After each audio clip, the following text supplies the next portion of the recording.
الحمدللہ رب العالمین والعاقبۃ للمتقین والصلاة والسلام علی سید الانبیاء والمرسلین اما بعد فاعوذ باللہ من الشیطان الرجیم بسم اللہ الرحمن الرحیم وَإِنَّكَ لَعَلَىٰ خُلُقٍ عَظِيمٍ صدق اللہ العظیم وصدق رسولہ النبی الکریم الامین وَنَحْنُ عَلَىٰ ذَلِكَ لَمِنَ الشَّاهِدِينَ وَالشَّاكِرِينَ وَالْحَمْدُ لِلَّهِ رَبِّ الْعَالَمِينَ۔ میرے محترم مسلمان بھائیوں اور پیر بھائیوں،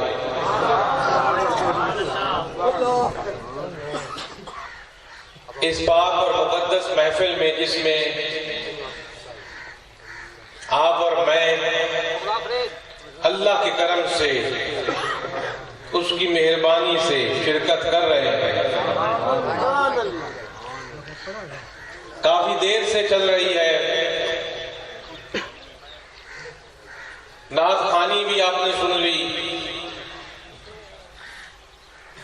اور مجھ سے پہلے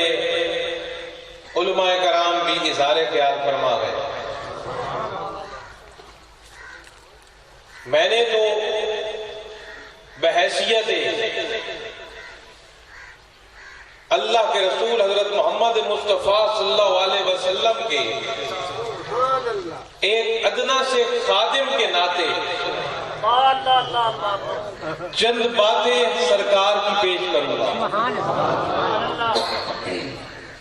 اس امید سے کہ آپ اس کو اپنے دل کے کانوں سے سنیں گے، اپنے دل میں جگہ دیں گے اور اس بات کو آگے دوسروں تک پہنچائیں گے اور پھر سب مل کر اس پر عمل کرنے کی بھی کوشش کریں گے، کیونکہ اللہ کے رسول صلی اللہ علیہ وسلم نے فرمایا کہ اللہ شاد اور آباد رکھے اس بندے کو جو میری بات سنے اور آگے پہنچائے۔ نعرہ تکبیر، نعرہ رسالت، نعرہ تحقیق، نعرہ حیدری، فیضان حضور ناز جہاں، فیضان حضور ناز جہاں، حزب الرحمن، حزب الرحمن، حزب الرحمن، آستانہ عالیہ سید محمد عبداللہ شاہ قادری۔ کہ اللہ شاد اور آباد رکھے اس بندے کو، حضور صلی اللہ علیہ وسلم نے فرمایا جو میری بات سنے اور آگے پہنچائے۔ تو اس سے ثابت ہوا کہ آپ جتنے لوگ یہاں بیٹھے ہو رب کے کرم سے، کیونکہ ایسی محفلیں نصیب بھی قسمت والوں کو، ایسی مقدس اور پاک محفلوں میں آ کر بیٹھنا جس میں اللہ اور اس کے رسول کا ذکر ہو رہا ہو، اور ایسی محفلوں میں آ کر بیٹھنا کہ جن محفلوں پر فرشتے بھی ناز کر رہے ہوں، اور جو رب کے ذکر کی محفلوں میں بیٹھے ان کا ذکر رب عرشوں پر کر رہا ہو، تو ایسی محفلوں میں بیٹھتے بھی قسمت والے ہیں۔ اور ان محفلوں میں بیٹھ کر پھر حاضر دماغ ہو کر بیٹھنا چاہیے، اور جو بات سنی جائے اس کو پکا کر دوسروں تک پہنچانا چاہیے، کیونکہ جس کے بارے میں اللہ کے حبیب نے فرما دیا کہ وہ شاد اور آباد رہے، جس کو اللہ کے رسول نے کہا تو شاد اور آباد رہے، پوری دنیا بھی اس کے در پہ ہو جائے وہ برباد کبھی نہیں۔ نہ دنیا میں بربادی اس کا مقدر ہے نہ آخرت میں بربادی، دنیا میں بھی شاد اور آباد، قبروں میں بھی شاد اور آباد ہے، اور حشر کے دن بھی شاد اور آباد ہے، اور جنت کے باغوں میں بھی شاد اور آباد ہے۔ اور شرط ہے کہ اللہ اور اس کے رسول کی بات سنو، پکاؤ اور پہنچاؤ اور سب مل کر عمل کرو، کیونکہ بعض دفعہ براہ راست بات سننے والے سے بھی آگے دوسری تیسری جگہ پر سننے والا زیادہ عمل کر جاتا ہے کہ آپ کس کو بتائیں، ہو سکتا ہے کہ وہ آپ سے بھی زیادہ عمل کر جائے اس بات پر، اور اس کے عمل میں آپ کا بھی ثواب کا حصہ شامل ہے۔ اسی طرح یہ جو حدیثیں بھی ہم تک پہنچی، یہ بھی مختلف روایات در روایات، باپ دادے پوتے آگے ہوتی ہوتی اماموں تک پہنچی، انہوں نے محنت سے خزانے کو ترتیب دیا اور آج ہمارے درمیان موجود اور راہ کی دنیا تک موجود ہے۔ تو یہ اسی حدیث کا حکم ہے کہ سنو اور آگے پہنچاؤ۔ تو اس کا ایک مفہوم یہ، اور دوسرا مفہوم اس کا یہ ہے کہ ایسی محفلوں میں آ کر پھر بندہ سوتا بھی نہ رہ جائے۔ یہ الگ بات ہے کہ میں جی کوئی 2 گھنٹے کی تقریر کر دوں اور بندے پیچھے سے آوازدار ہو رہے ہوں تو کیا خود سننی اور کیا آگوں تک پہنچانا۔ یہ بعض جگہ پر جیسے جی بہت رات دیر تک محافلیں ہوتی ہیں، لوگ بیچارے نیند سے گر رہے ہوتے ہیں اور فجر کی نماز ہی قضا ہو جاتی ہے، ہاں جی، تو وہ الگ بات ہے۔ لیکن ایسی محفلوں میں مختصر بات کرو، جامع بات کرو اور اللہ اور اس کے رسول کا پیغام لوگوں تک پہنچاؤ۔ اور اللہ کے رسول کی بات لوگوں تک پہنچانا صرف علماء اور مشائخ کا فرض نہیں ہے، ہر وہ شخص اللہ اور اس کے رسول کی دین کی بات دوسرے تک پہنچائے جس نے کلمہ پڑھا، جتنا جانتا ہے دوسروں تک پہنچائے۔ جیسے آپ لوگ، ہم جہاں پر حاضر ہیں، ہم سب لوگ، ہم یہاں جو بھی سن رہے ہیں سنا رہے ہیں، اب ہم پر یہ فرض عین ہے ایک سپاہی کے ناطے، اسلام کے سپاہی کے ناطے، مصطفیٰ کریم صلی اللہ علیہ وسلم کے سپاہی کے ناطے، کہ جو ہم سنیں اپنے گھر والوں کو بتائیں، اپنے ہمسایوں کو بتائیں، محلے والوں کو بتائیں اور مل کر عمل کریں۔ یہ جذبہ اللہ گواہ ہے، اگر اس مسلمان قوم کے اندر آ جائے تو ہم اپنا کھویا ہوا مقام پا کر پوری دنیا پر حکمرانی کر سکتے ہیں کہ اچھی باتیں دوسروں تک پہنچائیں اور مل کر عمل کریں۔ اور پھر سرکار نے فرمایا شاد اور آباد رہ جائے وہ گھر، جس گھر میں دین کی تبلیغ ہوتی رہے وہ شاد اور آباد۔ اور دین کی تبلیغ کے لیے کوئی بڑا علم بھی ضروری نہیں ہے، گھر میں بیٹھے ہونا اپنے بیوی بچوں کے ساتھ اور کھانا کھا رہے ہیں، باپ اتنا کہہ دے بیٹا بسم اللہ پڑھ کر کھانا کھانا سنت، تو یہ دین کی تبلیغ ہو گئی۔ باپ یا ماں اتنے اولاد کو سمجھا دے تحمل اور آہستہ کھانا ہے، اتنا سمجھا دے کہ آہستہ سے گلاس میں پانی چند گھونٹوں کے ساتھ پینا ہے، کھانا تو کھایا ہے خود ہی اور اپنا ہی پیٹ بھرا ہے، لیکن دین کی تبلیغ ہو گئی اور نیکیاں لکھی۔ سوتے وقت اگر یہ خیال رکھ لیا جائے کہ سرکار کے سونے کا انداز کیا تھا، کس کروٹ ہو کر آپ سرکار سوتے تھے، سو گے تو تم نیند تمہاری پوری ہوگی لیکن نیکی بن گئی۔ بالکل ہے اسی طرح سے چھوٹے چھوٹے کام اگر گھروں میں ہم اس انداز میں کرنے لگ جائیں جو انداز ہمیں اللہ کے محبوب نے سکھایا ہے، تو وہی کام، پانی تو ہم نے پیا پیاس اپنی بجائی،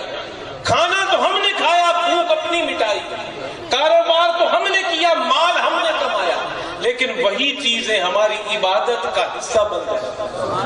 اور ہماری بخشش کا ذریعہ بنے گی۔ اس لیے دین کی تبلیغ کرنے کے لیے کوئی قرآن کا حافظ ہونا یا شیخ الحدیث ہونا ضروری نہیں ہے، جو ایک بات بھی پتا ہو دوسروں تک پہنچا دو، دوسروں تک پہنچاؤ اور عمل کرو، تو سرکار نے فرمایا شاد ہو گیا آباد ہو گیا۔ ہمارے گھروں سے یہ پریشانیاں ختم ہو سکتی ہیں، بیماریاں ختم ہو سکتی ہیں، دکھ مٹ سکتے ہیں ناچاکی ختم ہو سکتی ہے، بدسلوکیاں ختم ہو سکتی ہیں، بشرطے کہ ہم دین کی چھوٹی چھوٹی باتوں کو سنیں، پکائیں اور اپنائیں اور اپنے گھروں کو جنت کا باغ بنائیں۔ افسوس کے ساتھ کہوں گا کہ ہم غافل ہیں۔ کیا غافل نہیں ہیں؟ نہیں، چھوٹی چھوٹی باتوں کا خیال رکھتے۔ یہی دین ہے، کوئی لمبی بڑی چوڑا مشکل دین نہیں ہے، یہ چھوٹی چھوٹی باتیں یہی دین ہے جو ہمارا کردار بناتی ہے، جو ہماری شخصیت بناتی ہے اور ہمیں بھی رب کا محبوب بناتی ہے۔ خالق کائنات نے فرمایا وَإِنَّكَ لَعَلَىٰ خُلُقٍ عَظِيمٍ، کہ اے حبیب آپ کے اطوار اور طور اور طریقے اور عادتیں، اخلاق اس کو کہتے ہیں، کہ اے حبیب آپ کی عادتیں میرے رب کی نظر میں بہت عظیم ہیں۔ کون کہہ رہا ہے؟ عظیم رب کہہ رہا ہے۔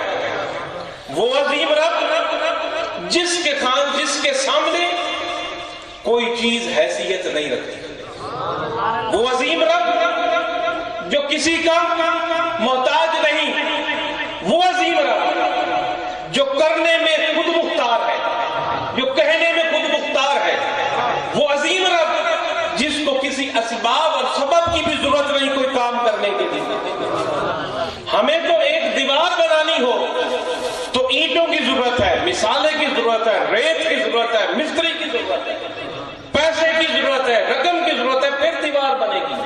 وہ رب اگر کوئی دیوار بنانا چاہے تو وہ کسی کا محتاج نہیں، وہ کہتا ہے ہو جا تو ہو جاتا ہے۔ اس نے کہا سورج کو بن جا تو سورج بن گیا، اس نے کہا دنیا کو بن جا تو دنیا بن گئی، اس نے آپ کو اور مجھ کو بنایا تو ماں کے پیٹ میں بن جا تو بن گیا۔ وہاں ماں کے پیٹ میں کوئی مستری نہیں گیا ہمارے نقش و نگار کرنے کے لیے،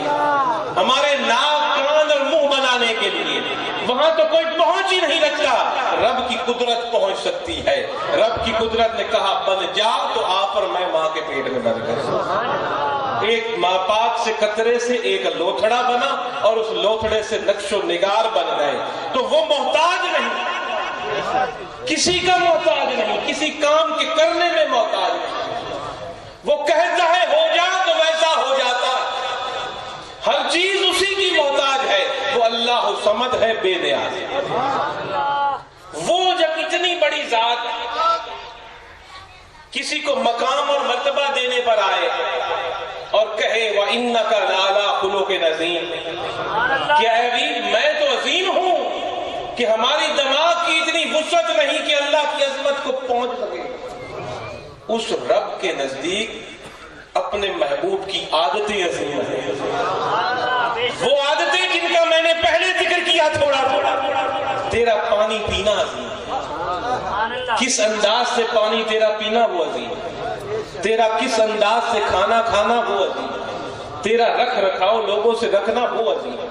جو سرکار نے جس انداز سے دنیا میں زندگی گزاری خالد نے فرمایا میری نظر میں عظیم ہے۔ تو اس سے پتہ چلا کہ سرکار کی سنتوں کو نظر انداز مت کرو، آپ کے طور طریقوں کو کم مت سمجھو، یہ ایسا انداز ہے جس کو رب نے کہا تھا۔ نعرہ تکبیر، نعرہ رسالہ، نعرہ تحقیق، نعرہ حیدری، فیضان حضور ناز جہاں۔ جو اللہ کی عظمت کو مانتا ہے، جو اللہ کی توحید کا اقرار کرتا ہے، جو اس وحدہ لا شریک کے آگے جھکتا ہے، وہ یہ خیال کر لے کہ یہ تمام کی تمام جو شریعت ہے یہ اللہ کے رسول کی عادت ہے، جو حضور نے کیا وہ شریعت بنتی گئی، کیونکہ نبی اس کے حکم کے بغیر کچھ نہیں کرتا، رسول کا کوئی زبان سے لفظ اس کے حکم کے بغیر نہیں لکھتا۔ رسول کے ہاتھ اور پاؤں حرکت نہیں کرتے جہاں اللہ کی مرضی نہ ہو. تو حضور نے جو کیا وہی دین ہے, وہی شریعت ہے. حضور کی کسی بھی چھوٹی سی چھوٹی سنت کو بھی معمولی مت سمجھو. جو سرکار کی ایک سنت کو زندہ کر دے گا قیامت کے دن پتہ نہیں کس مقام پر. وَإِنَّكَ لَعَلَىٰ خُلُقٍ عَظِيمٍ, کہ میری نظر میں آپ کی عادتیں عظیم ہیں, آپ کی اخلاقیات عظیم ہیں. اور میں اب آپ کو یہ بتانا چاہتا ہوں کہ ہم لوگوں پر آج کے دور میں خاص طور پر بے حد ضروری ہے کہ ہم حضور کی اخلاقیات کی عادتوں کو اپنائیں اور غیر آپ کی عادتیں بنا کر آج دنیا میں ترقی یافتہ قومیں بن گئی, اور ہم حضور کی اپنے غلام ہو کر عادتیں چھوڑ کر ذلت کی اس گہرائی پہ پڑے. انک لعلی خلق عظیم. حضور کی میں ایک دو مثالیں آپ کے سامنے پیش کروں گا, آپ کو اندازہ ہو جائے گا کہ جتنی طاقت بندے کے کردار میں ہوتی ہے, نہ تلوار میں ہوتی ہے, نہ توپ میں ہوتی ہے, نہ بندوق میں ہوتی ہے, نہ ایٹم بم میں. بندے کی کردار کی طاقت, اس کے قول اور فعل کی طاقت کروڑوں کے دلوں کو پھیر دیتی ہے, جو کہ بم اور بندوق ایک کا بھی دل نہیں پھیر سکتے. یہ حضور نے کر کے دکھایا, اور آپ کے بعد اولیاء کرام نے اسی کردار کی بندوق سے لاکھوں کو کلمہ پڑھایا ہے. اسی اخلاق کی بندوق سے, تلوار سے لاکھوں کو کلمہ پڑھایا. حالانکہ اسی ہندوستان میں مغلوں نے 900 سال حکومت کی, ایک بھی کلمہ نہیں پڑھا, لیکن نبی کے غلام نے کہیں ڈیرا لگا کر اپنا کردار جب اٹھایا تو لاکھوں نے کلمہ پڑھا. اسی لیے وَإِنَّكَ لَعَلَىٰ خُلُقٍ عَظِيمٍ, کہ اے حبیب تیرے اخلاق عظیم ہیں, تیری عادتیں عظیم ہیں, کہ انہی عادتوں آج مسلمان ترقی کر سکتا ہے تو حضور کی عادتوں کو اپنا کر, آپ کی اخلاق کو اپنا کر سکتا ہے. اگر قرآن سمجھنا ہے تو حضور کے اخلاق کو سمجھ کر, اگر دین سمجھنا ہے تو حضور کے اخلاق پر عمل کرنا پڑے گا, اور اگر اسلام کو ترقی دینی ہے تو ہمیں حضور کے اخلاق پر عمل کرنا. دو تین مثالیں آپ کو دیتا ہوں حضور کی ہی زندگی سے, جس سے آپ اندازہ ہوگا کہ جو کردار کی طاقت ہوتی ہے وہ کسی چیز میں نہیں ہوتی.